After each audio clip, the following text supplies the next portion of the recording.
Hey, what's up, guys? Byron here, and here's another lesson, another session with Music with Byron. Hey, so guess what? Today we're going to be talking about accents. Yes, oh my gosh, accents. Byron, what are accents? I don't know.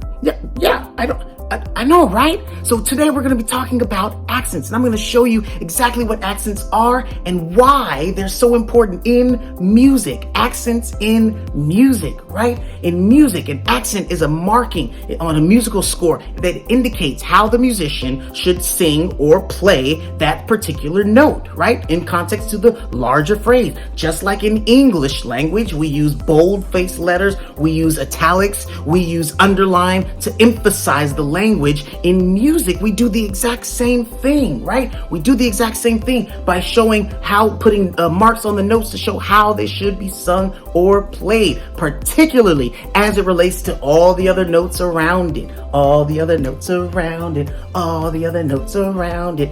Yes, all the other notes around it. So guess what? We're going to tell you about these 3 different types of accents. We're going to tell you about 3 of them. All right. They're so important. They're so vital, and they're so common in all styles and genres of music, from classical composers like Mozart and Haydn used them a lot. Yes, they did.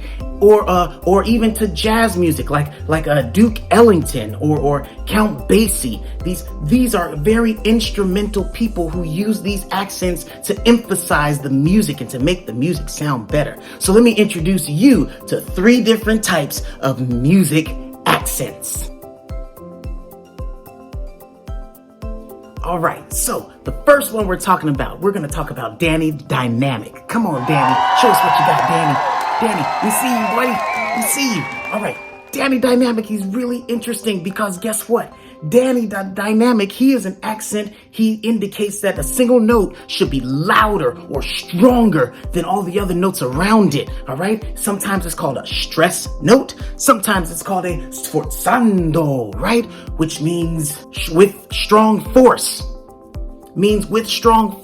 All right? So Danny's gonna hit him with a strong force, like a strong force, just like that. So his notes are stronger than all the others. That's why he's so masculine and so buff. Yes, this is an example of a dynamic accent. All right, the next one we're going to bring up Agatha the Agagic. Come on up, Agatha. Come on up. Isn't she lovely? It's Agatha the Agagic accent. And what Agatha does is she indicates that a note that's emphasized by being longer than all of the other notes around it. So the Agagic accent note is a longer accent note. It's longer than all the other ones around it. Just like this.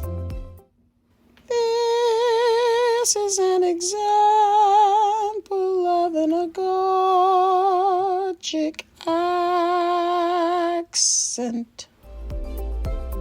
And lastly, the last note that we're going to talk about is Tony, the tonal accent note. Come on, Tony. Where Tony?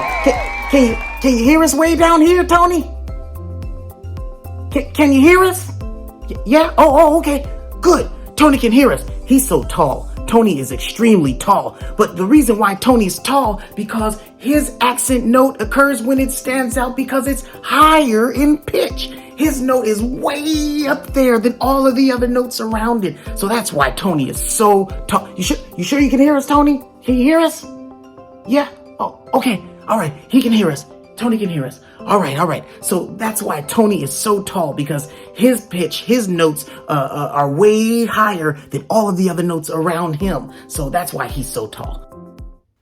This is a tonal accent. This is a tonal accent. All right. So Danny, Agatha, and Tony, they did really, really good. Danny, our dynamic accent, Agatha, our agogic accent, and Tony, our tonal accent. They all did a great job. So those are the 3 different types of accents that you could use the next time you're singing or playing an instrument, playing a musical score. Remember these accents, all right? Because they help to emphasize the notes. They help to emphasize the music. They give the music a whole different meanings, all right? So next time you're singing, next time you're playing an instrument, be sure to use these instrumental notes. All right. We love you. Thank you so much. We'll see you next time on Music with Byron.